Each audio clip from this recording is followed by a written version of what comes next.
Before I begin, I want to talk about the type of clay that I'm using. This type of clay is called earthenware clay. It is a type of clay that gets fired in a special clay oven called a kiln. Because it gets fired in a kiln, earthenware clay can also be called kiln clay. Next, I want to talk about my setup. Notice that I am working on a placemat. Kiln clay is very sticky and almost feels like thick mud. So to make cleanup a breeze, you definitely want to make sure you have a placemat on your table.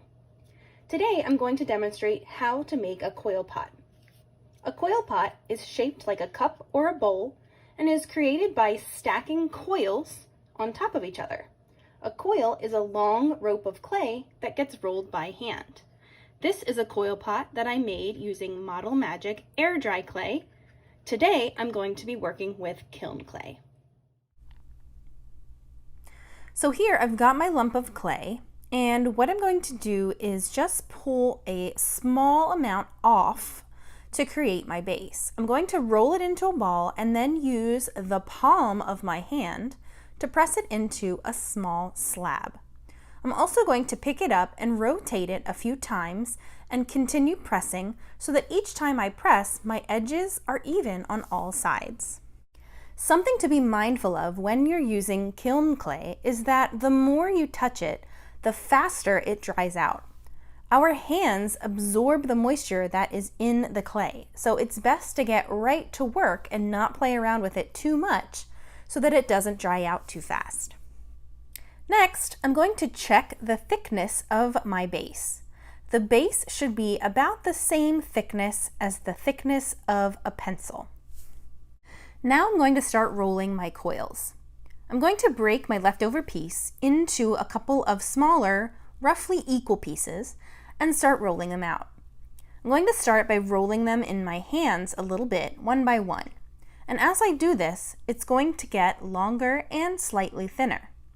Then I'm going to place it onto my mat and start rolling it out even more. I'm using my fingers to do the rolling and going back and forth. I'm starting towards the center of the coil, and each time I roll, I move my hands farther apart. By moving my hands apart with each roll, it's causing the coil to stretch and grow longer. Just like when I checked the thickness of my base, I also want to check the thickness of my coils. You want your coils to be about the same thickness as the pencil. Any thicker than that could cause some problems when it gets fired in the kiln. Now I need to attach this coil. Anytime you are using kiln clay to create any clay project and you are attaching pieces to it, you have to do something called slip and score. Slip is a fancy term for watery clay, and it acts kind of like a clay glue to hold the pieces together. Score means to scratch lines into the clay. Another way to think of it is scratch and attach. Anytime you are attaching pieces, you must scratch and attach. I have some water here to make my slip, and I'm using a long pointy skewer to scratch and score. I just need to make some light scratches into the clay wherever I want to attach my coil, and then use my fingertip to dip into the water and add the slip. Now I'm ready to attach my coil.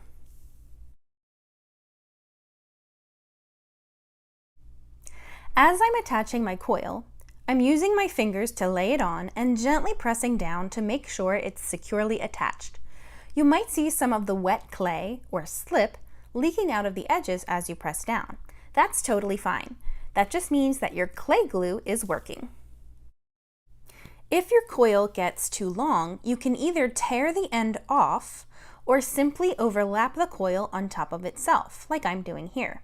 If you overlap, don't forget to slip and scratch before you attach. Now I'm going to speed things up a little bit and finish up this coil pot. Notice as I'm working that every time I attach another coil, I make sure to slip and score or scratch and attach before I lay it on.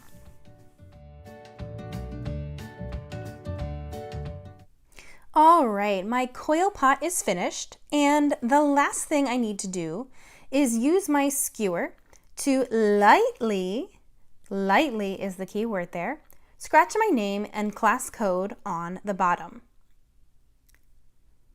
From here, the clay will need to dry out for a few weeks before it is ready to be fired in the kiln for its first bisque firing.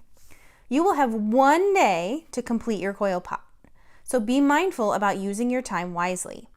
Any extra clay that you have at the end of class should go into the community clay bag for other people to use.